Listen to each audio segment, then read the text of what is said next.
Hare Krishna. Eventual defeat doesn't justify immediate defeat.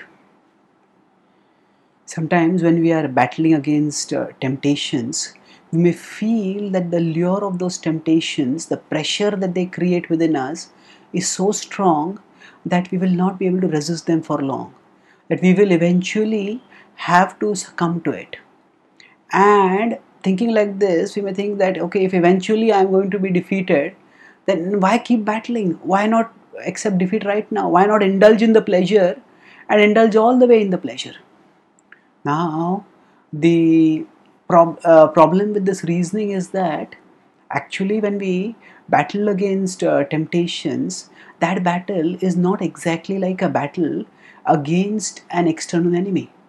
Suppose one army is fighting against another army, which is far more powerful. Then just keeping on fighting may simply mean having more and more casualties, and then eventually being defeated. So in that case, it is better to accept defeat, raise the white flag, and then try to negotiate some compromise to avoid and thus avoid casualties, cut the losses as much as possible. But that is not the case in our inner war against temptation.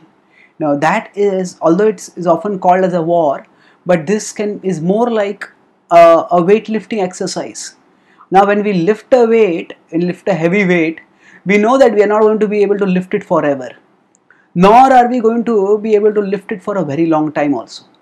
But still, for whatever time we are able to lift up that weight, to that extent, we are exercising and our muscles are growing. Or consider another example, say of fasting. If we fast on a holy day, then we know that we are eventually going to eat food, but that doesn't mean that we have to eat food immediately. The longer we fast on a holy day, the more spiritual credits we will get. Or say if we are fasting for health, then the longer we fast, the more weight we will lose, and the more detox effect we will achieve as the body cleanses itself during the fasting period. So so just like in fasting or weightlifting, the growth lies not in the product but in the process. So just by keeping lifting the weight as long as we can, just by fasting for as long as we can, just as we grow over there, our muscles or our health improves or our spiritual credits improve. Similarly, when we battle against temptation, resist temptation, the longer we resist temptation, the more we are growing spiritually, especially if we focus not just on saying no to temptation, but we focus on saying yes to Krishna. Now we grow spiritually by saying yes to Krishna, and the more we say yes to Krishna, the more our capacity to say no to temptation increases. But while we are saying yes to Krishna, when temptation tempts us and torments us, at that time, if we just give in to the temptation, then we unwittingly end up saying no to Krishna when we still could have said yes. So this tolerating desire, that means enduring the presence of the temptations without succumbing to their influence, that is the way to spiritual growth. Krishna talks about this in Bhagavad-gita 5.23 when he states, Shaknoti haiva yah sodhum praksharir vimokshanat kama krodhodbhavam vegam sayuktah sa sukhe naraha.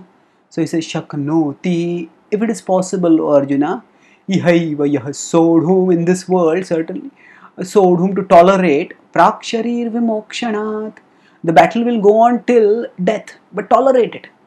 Kama krodhodbhavam vegam, the desire born of lust and greed, kama krodhodbhavam vegam sayuktah sa sukhe naraha. One who can tolerate this, such a person is well situated. Such a person is situated in yoga, yukta, and sa sukhe nara. This person is happy being situated on the path to happiness. So, by tolerating desire, and especially by tolerating temptations, by focusing our consciousness on Krishna, we will become purified, we will become spiritually elevated, we will connect with Krishna and experience higher happiness in our spiritual connectedness with Krishna. And once we have experienced higher happiness, then saying no to lower desires will not be all that difficult.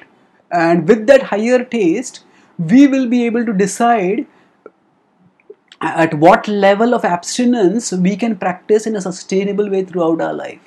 So, although we may be eventually defeated, we don't have to immediately accept defeat. We can keep fighting and don't focus and not focus on the fighting with temptation, but focus on absorption in Krishna, and then we will be able to grow in our spiritual life sustainably and joyfully, because the absorption in Krishna will give us spiritual joy.